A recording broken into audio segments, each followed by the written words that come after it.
Pemirsa, Anda masih bersama kami Damai Nusaku yang mengangkat tema tentang zuhud. Tadi telah dijelaskan meninggalkan cinta kepada dunia tetapi tidak melupakan dunia. Ini adalah level yang harus kita capai. Lantas bagaimanakah kita hidup di tengah dunia yang ternyata memang sangat gemerlap yang justru bisa mereduksi tingkat kezuhudan kita. Ustadz Syahdan akan menjelaskan pada kita. Silakan, Kiai.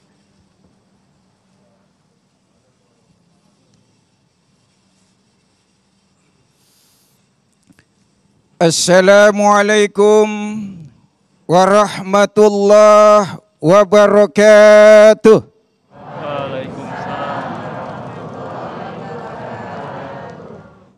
Bismillah walhamdulillah. Alhamdulillahilladzi bini'matihi tatimmus shalihat.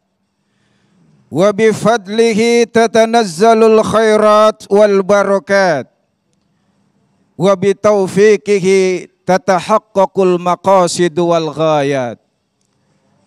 Wassalatu wassalamu ala sahibis syafa'ati wal mu'jizat wa ala alihi wa sahbihi zawil hasanat. Amma ba'du. Ibu, bapak, hadirin, para pemirsa TV One di mana saja Anda berada, juga Bapak Ibu yang dimuliakan Allah yang hadir di Majlis At-Taqwa Citra Raya yang mudah-mudahan diberkahi oleh Allah Subhanahu wa taala. Derasnya arus globalisasi, meletusnya revolusi informasi, dan tingginya lompatan teknologi komunikasi menyebabkan banyak manusia yang terjebak ke lembah kemaksiatan dan tergelincir ke jurang berbagai tindak kemungkaran. Di tengah-tengah kehidupan manusia yang serba modernis, materialistis, dan hedonis seperti saat ini, mengakibatkan tidak sedikit orang yang terbuai, terlena oleh pesona dan fatamorgana dunia, sehingga dia melupakan hakikat, makna, dan tujuan hidupnya di dunia. Padahal saudara, Allah Subhanahu wa taala telah begitu banyak menegaskan dalam Al-Quran. Pun demikian Rasulullah telah mengingatkan kita dalam banyak hadis. Di antaranya Allah berfirman dalam surat Al-Ankabut ayat 64. Wa ma hadzihil hayatud dunya illa lahwu wa la'ib.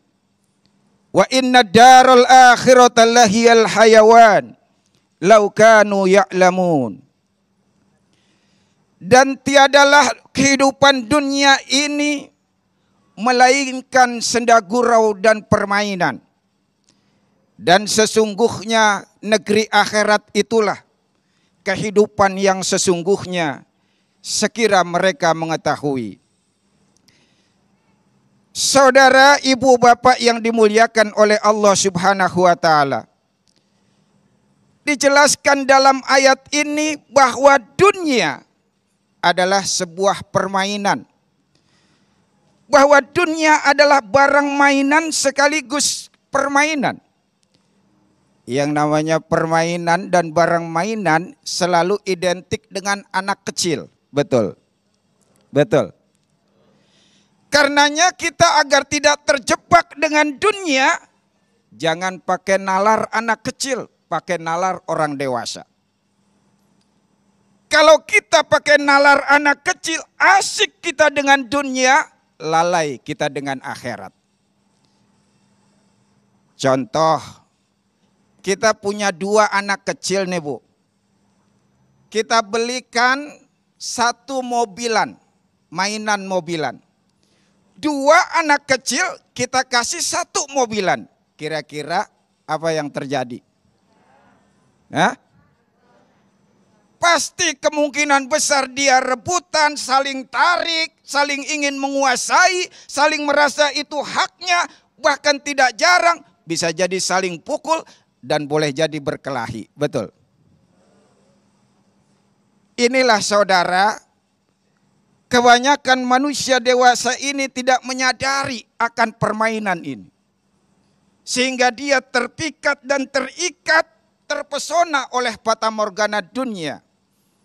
Hingga akhirnya perilaku dan cara pandang hidupnya jauh dari nilai-nilai, prinsip dan konsep zuhud yang mestinya harus kita lahirkan dan hadirkan dalam kehidupan kita sehari-hari.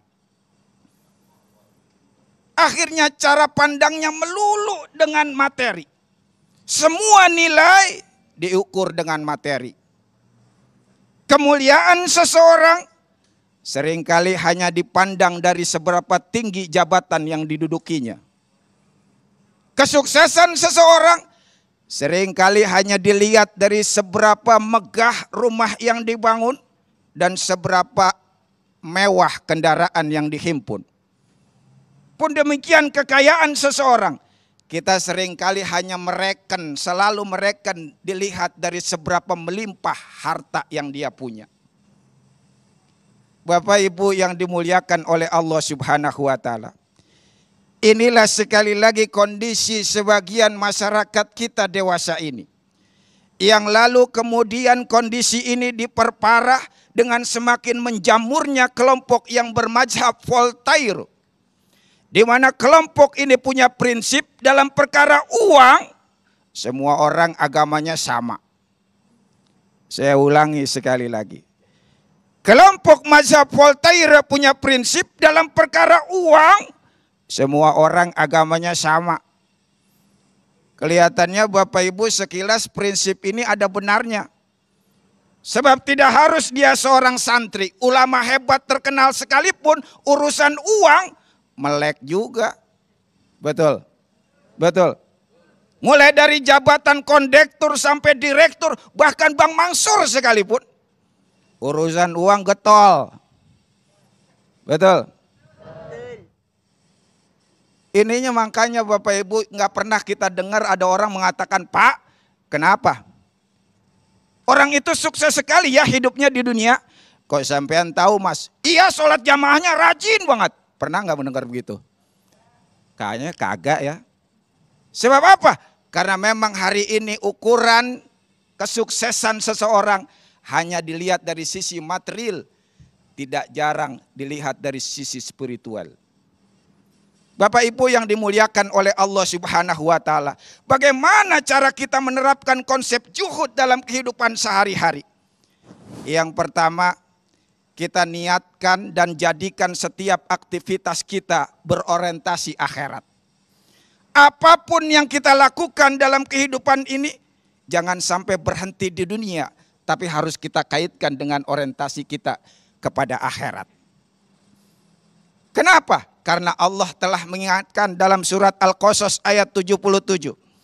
Wabtagi fima ataqallahu daral akhirah wala tansa nasibaka minad dunya. Carilah kebahagiaan negeri akhirat dengan karunia yang diberikan Allah kepadamu, tetapi jangan lupakan duniamu. Baik, terima kasih Kiai. Insya Allah nanti selanjutnya kita akan lanjutkan dalam segmentasi tanya jawab yang telah kami siapkan di segmen 3, 4, dan 5. Dan juga telah kami siapkan ada 5 pertanyaan yang insya Allah nanti akan dijawab oleh guru-guru kita. Selepas pesan-pesan berikut ini, damai Indonesiaku.